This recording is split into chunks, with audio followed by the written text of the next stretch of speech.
Hey guys, it's Tyron here. Just wanted to share with you a quick video about the benefits, the extreme benefits of building muscle, especially as we age, as well as retaining it as much as we can. And it's very, very doable. Because it's very detrimental as we begin to lose muscle. So I just want to share with you a few benefits and a few good quality things that you can take to help you build muscle. So basically, if you haven't already noticed, gravity is constantly trying to pull you through the soles of your feet, and you'll probably see with a lot of people maybe a double chin, but you'll very rarely see a double forehead. So gravity is constantly pulling you down through your feet. Now, muscle is so key to the structure of your body. So as we age, if we don't exercise, if we don't lift weights, and we don't eat the right foods and eat the right proteins, basically our bodies are, you're not using your muscle, so you're basically just going to lose it. So if your body's not using it, it's not needing it, it's just going to start to just drop it off. So, but your skeleton, your actual frame, your bones are held up by your muscle. So if you lose muscle and you don't have that foundation, that structure, then it's like if you didn't have muscle at all, your skeleton would basically be a heap of bones on the floor. So your muscle's there to give structure, to give stability, and give strength to your skeletal system. Now, when people are getting, pains in their neck, pains in their back, maybe pains in their hips, pains in their butt, maybe, not from other people, but people being pains in their pain in your neck, but these pains sometimes, especially when we age, we don't exercise, can be caused by muscle loss. So just because you don't have that muscle there, your body isn't able to hold up your frame anymore. So it's your body's kind of hanging off your joints and maybe your ligaments. So, but if you had muscle, you had structure there, you'd actually have strength in your shoulder girdle, in your hips, in your back. So if we can help you to build muscle and we can help you to eat properly to keep and retain that muscle, a lot of those little aches and pains will disappear. And I've had a number of even clients mention that when they've been with us for a while and been strength training and using weights, they just notice all these little kind of aches and pains and things that they used to just sort of live with are going away and diminishing. So definitely something that you're going to want to do is build strength, build up your muscle, and then do things to help retain that muscle. Basically, to help you maintain muscle as you age, it's something that's so crucial and so essential to your health, and it's completely attainable and retainable. So you don't need to buy into that whole idea that you hit a certain age, maybe you're in your 40s or 50s, and your metabolism is lowering and your maybe hormone levels are dropping. It's definitely, don't buy into that. If you start to cause resistance in your body, you start to lift weights with resistance, that's going to force and give your body that stimulus that you need to build muscle and to create that structure for your frame, for your skeleton system to hold it up and get rid of those aches and pains. Number two is muscle provides, something I just actually learned recently, is muscle actually provide glutamine to your immune system to actually help you to build immune cells. So basically, as you lose muscle, you lose the ability to build up your immune system because your body's using that glutamine from your muscle for that purpose.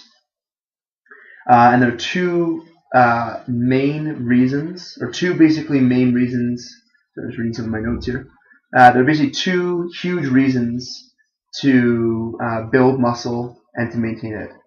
So that one, like we just went through, is to basically keep strength and to keep structure for your frame so that your body isn't basically hanging off your ligaments and hanging off your joints. So we want to be building muscle for that reason. And two is that your body, like I was saying, uses the glutamine from your muscles, your immune system does, to help build up your immune cells. So those are two huge reasons of why we want to build muscle and why we want to maintain muscle. And now another thing is the quality of protein that you're actually eating. So a good form of protein that you can use to help you build your muscle is whey protein. Now whey comes from milk. Whey is one of the two proteins in milk. There's casein and whey. Whey is about 5% of the milk. And two main things you want to look for when getting a good whey protein powder is one is the protein undenatured. It's an undenatured protein, and another one is the nutrition of the cow. So undenatured is basically, it means that it still has the essential LOX in it, which are amino acids that are bonded together that form keys that basically unlock proteins within the body. Okay, so basically protein locks within the body. So if a whey protein is denatured, whether they've used a lot of heat to make the protein to get the whey out, or whatever process it is, if they've used heat in any way that denatures it, then you're going to lose these essential amino acid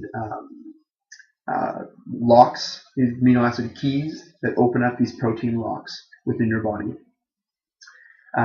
So basically, if it's denatured, the protein won't work and your body won't be able to assimilate it as it should.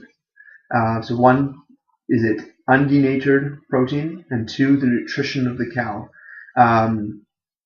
So whatever you feed a cow is going to determine the quality, obviously, of the milk that it produces.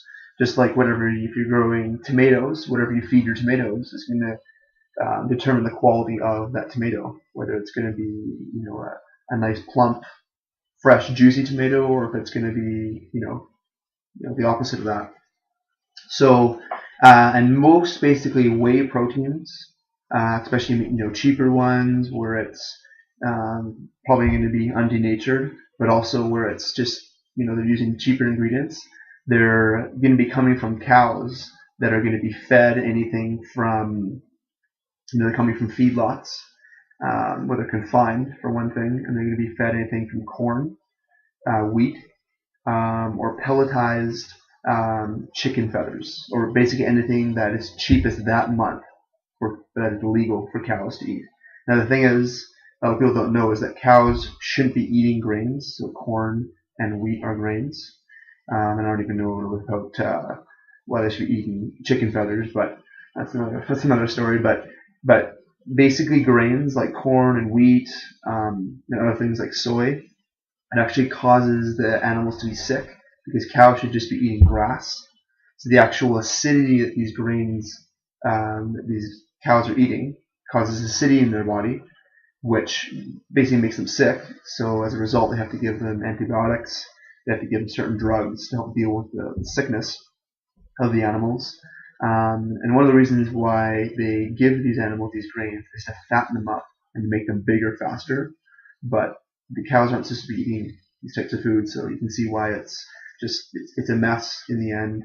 They're confined. The feed they're receiving is not what they should be eating. Therefore, as a result, as you can imagine, they're going to produce poor quality milk, which is going to have poor quality whey in it. And then if you're going to make protein from that poor quality whey, then it's going to be a poor protein supplement. So it's always important to watch for those two things. One that I use and I believe in is the one from Isogenics in their isoline shakes, which is their meal replacement shake. Also in their isoline bars, which is their meal replacement bar, and their Isopro, which is the main protein powder, which is not a meal replacement, but just protein powder by itself.